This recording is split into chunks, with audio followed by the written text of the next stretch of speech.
A esta hora de la mañana recibimos en TPA Noticias Matinal a Gerardo Báguena, es el director de las acciones del proyecto de reintroducción del quebrantahuesos en los picos de Europa y en el centro de cría. ¿Lo he dicho bien, Gerardo? Sí, correcto. Bueno, buenos días, lo primero. Buenos días, muy buenos días. Bueno, le iba a preguntar cuántos ejemplares tenemos ya por picos de Europa, pero creo que las novedades vienen por otro lado, ¿no? Porque hemos perdido uno. Sí, correcto. Hemos pasado de estar totalmente extinta la población hace tan solo 10 años a tener en la actualidad 35 animales. Lamentablemente uno de los 3 que liberamos este año, el pasado mes de junio, que fue detectado como paciente de malaria, fue infectado por un mosquito que le produjo esta infección y a pesar de ser tratado con los antimaláricos debidos y después de soltarlo falleció. Está ahora mismo el cuerpo en el equipo forense, lo están revisando y esperemos que en breve nos confirmen lo que a priori parece que puede ser una confirmación de muerte por malaria.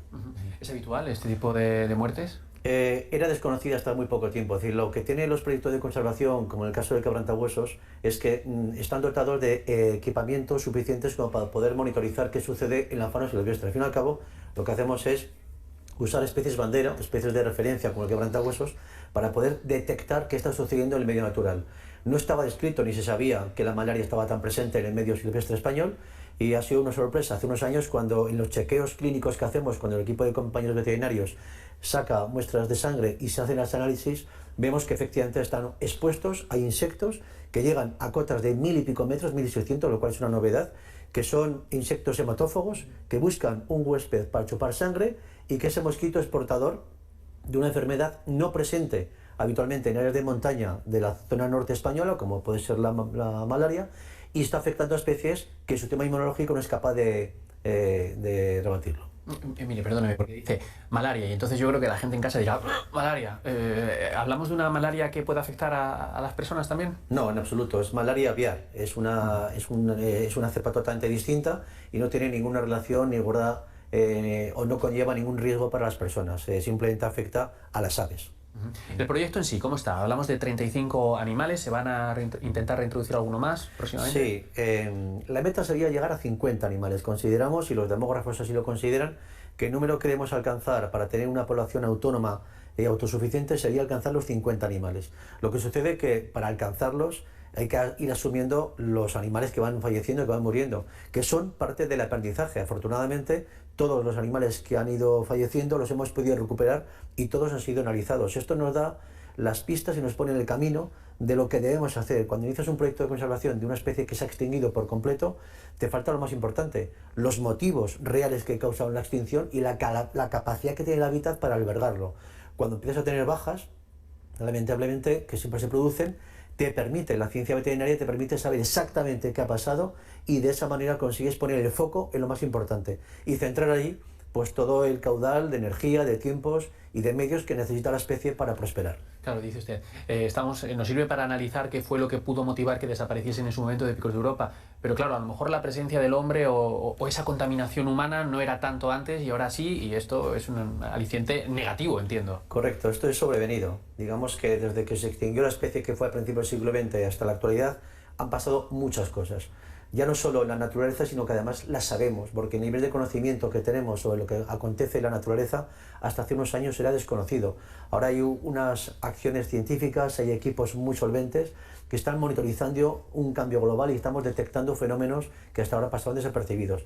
Aún así, como usted dice, el quebrantahuesos fue extinguido por el hombre al final del siglo XIX, principios del siglo XX, no en Asturias ni la Cantábrica, sino en toda Europa.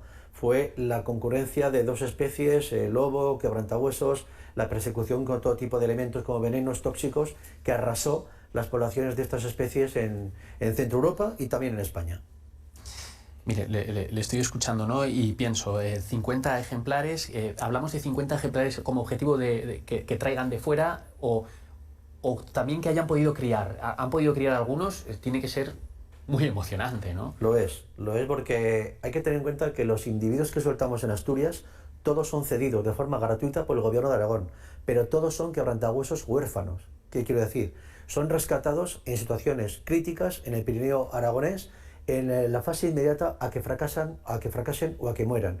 Hay un listado de unidades reproductoras que suelen tener problemas y está el nivel de amenaza que soporta esta especie en Europa que ya no se asume la muerte predecible de estos animales y se interviene. Se desciende estos nidos, se saca esos neonatos, estos embriones, se protocoliza un sistema de incubación, De esa manera que ya los alejas de sus padres y son los que después de pasar un proceso de formación vienen aquí.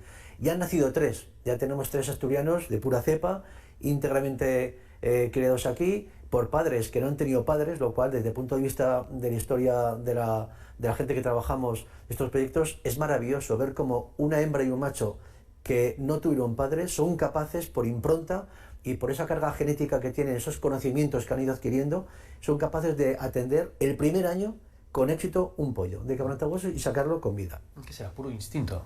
Es instintivo. Hemos podido comprobar que animales que hemos soltado en el mes de junio, que nunca han visto romper huesos, una de las facultades que tiene esta especie es que es la única ave del planeta que es capaz de levantar esqueletos enteros de ungulados de tamaño mediano, de cabras, ovejas o corzos, los eleva, los deja caer, los fragmenta, los rompe, los ingiere. La única ave que es capaz de procesar la osteína, que es la proteína que compone los huesos.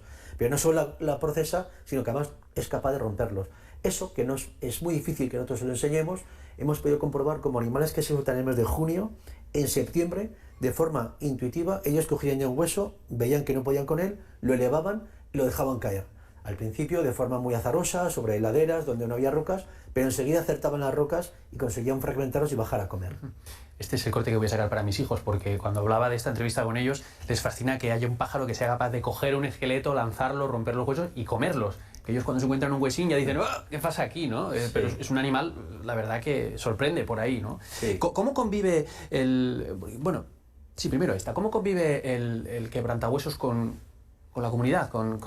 Pienso, claro, en los ganaderos, en la población. Y citaba usted el lobo. No sé si hay alguna interacción. Sí, claro que la hay, claro que la hay. Nuestro planteamiento para recuperar la especie no es un planteamiento estrictamente biológico. Cuando vinimos a Asturias hace ya 19 años, 20, se planteó una concepción de la recuperación de la especie totalmente distinta. Partimos de una integración de la especie en el aspecto social y no tenía sentido que una especie que se alimentaba de ungulados, de reciella, de ovejas y de cabras, no tuviera una estrecha relación con el sector de ganaderos de montaña. De esa manera, lo que se hizo desde el principio fue tratar de vincular la recuperación de quebrantahuesos con el sector ganadero. Fruto de ello es que tenemos una marca de garantía, se llama Pro Biodiversidad, que lo que hace es ayudar a los ganaderos de montaña de la cordillera cantábrica a criar los mejores lechazos posibles, en las mejores condiciones posibles y que lleguen al mercado al mejor precio posible.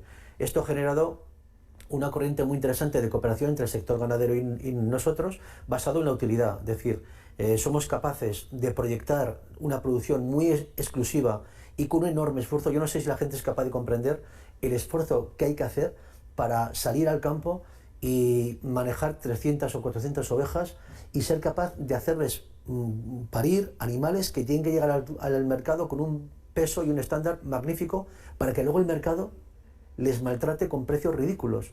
Y además aquí yo creo que estamos envueltos en una especie de hipocresía, ¿no? Todos vamos al supermercado y enseguida ven los precios un poquito altos y te asustas y buscas lo más barato. El cordero que llega a Asturias, hay cordero que llega a Asturias de otro continente. Sí, sí. Y sin embargo aquí tenemos un cordero local que está generado en los picos de Europa y que está puesto a la venta a partir de febrero en la cadena comercial asturiana, Alimerca, que es la que permite canalizar el 100% de la producción de ovino de la cordillera cantábrica. Ya, pero mire, y ahora que me saca usted este tema, o que se lo saqué yo y usted me responde, ¿no? Pero el lobo, usted que me habla de la producción, ¿no? De ovejas, de la ganadería y demás, ¿qué le parece? ¿Hay que intervenir? ¿No hay que intervenir? Sí, claro que sí. El planteamiento del lobo está, en nuestra opinión, mal enfocado. Es decir, si bien es cierto que no cabía duda que el lobo tiene que estar en el ESPRE, y esto hay que recordar que la decisión de estar en el ESPRE no es una decisión autonómica ni nacional, ya es europea. Es decir, no podemos inventar malabares, esto es así, hay una tendencia en la que el lobo está dentro del listado de especies protegidas. Lo que no estamos de acuerdo es que esté con un nivel de protección que anula el sentido común. Es decir, el lobo genera impacto, el lobo genera daños y el lobo tiene que ser limitado, protegido, pero limitado. Y la convivencia con la ganadería es muy conflictiva. No nos parece justo que la gente que se deja su vida, las familias que están todo el día luchando en la montaña para tener ovejas y cabras, tengan que pagar ellos la biodiversidad que luego consumimos en las ciudades. Todos nos llenamos la boca hablando de la conservación de la naturaleza, pero es que para que haya lobos y haya osos tiene que haber comida en el campo. Y los productores son los ganaderos asturianos que están luchando para conseguir que sus explotaciones sean viables y sean rentables.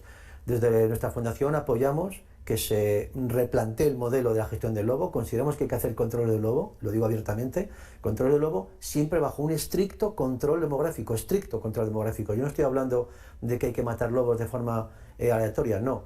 Sí que sabemos que algunos lobos tienen que ser limitados en algunas áreas y eso se ha hecho siempre, ha funcionado además. No podemos inventar nada. Ya se ha demostrado que cuando un lobo ataca una explotación y a los pocos días, hablo de hace un par de años o 3, se hacía una batida, era rarísimo que ese lobo fuera batido. La batida, pero sí que se conseguía una cosa muy interesante. Había un condicionamiento negativo de ese lobo, entendiendo que no era muy inteligente volver a actuar, porque le había salido mal la operación. Había comido 15-20 kilos de carne, estaba sesteando, fue movido y generó un condicionamiento negativo. ¿Eso qué generaba? 3, 4, 5 meses de paz.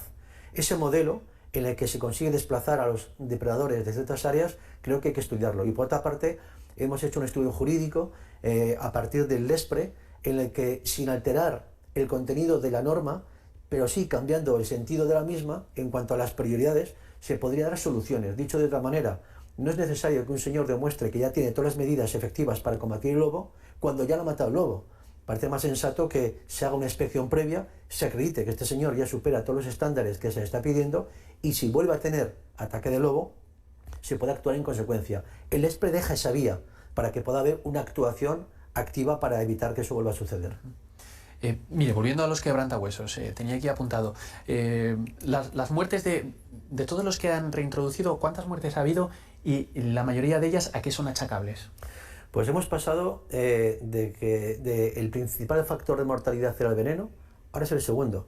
El principal factor de mortalidad para quebrantahuesos en España ya son los tendidos eléctricos, las colisiones y las electrocuciones. España, con todo el cambio tecnológico, está experimentando nuevos trazados eléctricos por áreas de montaña. Los que se instalaron hace años no están balizados adecuadamente y, como todos sabemos, la montaña cantábrica está invadida por nieblas gran parte del año.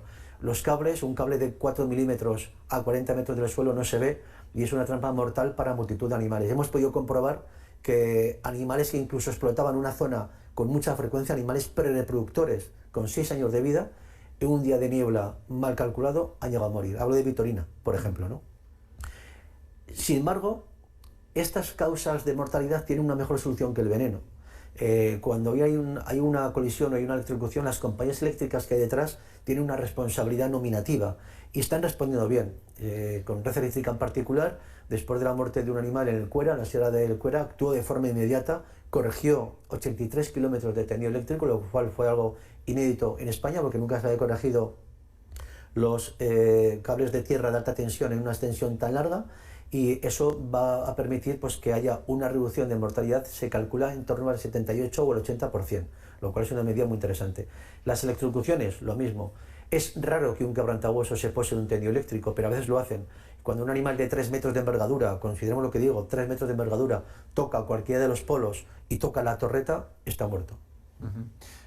Ha dicho muchas cosas muy interesantes. ¿Red Eléctrica ha modificado esa línea en el Cuera, me dice? Sí, en el Cuera. ¿Esto ha sido recientemente? ¿O? Sí, esto fue el año pasado. Lo que hemos hecho con esta compañía, que es algo inédito en España y de hecho es fruto de una candidatura para conseguir el premio Red Natura 2000, es que se han superpuesto una Big Data de 3,5 millones de datos sobre distribución de quebrantahuesos en España generada por nuestro equipo durante 25 años. Lo hemos superpuesto sobre todo el trazado de tendidos eléctricos que operan en el país, de alta tensión. En aquellas zonas donde coinciden o hay pasillos de vuelo donde están pasando las aves o los tendidos, se va a actuar, se va a corregir y se va a balizar. Eso es un avance muy importante.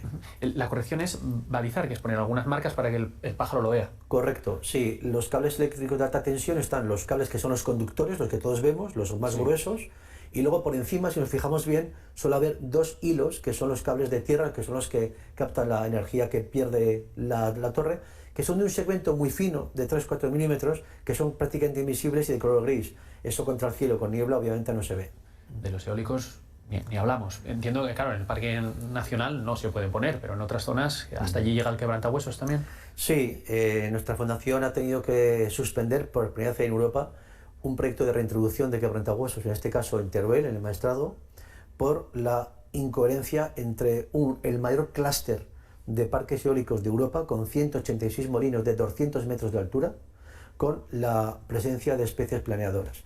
decir, ese clúster ahora está en revisión, hay alegaciones jurídicas. De instalarse, supondrá, y lo podremos ver todos, pues quizá el mayor factor de mortalidad de todo el cuadrante noreste español. Es decir, tener 180 molinos de 200 metros de altura, de 140 metros de aspa, constantemente agitado, pues es una trampa mortal para las especies, ¿no? Bueno, se nos va el tiempo, pero lo último, Gerardo, el centro que tienen en Benia de Onís, dígame el horario para que la gente que nos esté viendo pueda pasarse por ahí. Pues pueden visitar desde las 10 de la mañana hasta las 4 de la tarde. ¿Los domingos también? Los sábados, de lunes a sábado. Ah, de lunes a sábado. Perfecto, pues ahí queda esto. Gerardo Wagner, director de acciones del proyecto de reintroducción del quebrantahuesos en los picos de Europa y el centro de cría. No sé si le entra en la tarjeta todo esto. Bueno, pues, con dificultad. Bueno, en un quebrantahuesos extendido le entra este cargo y mucho más, ¿verdad? Sí. 3 metros. Muchas gracias y enhorabuena por su trabajo. Muy amable.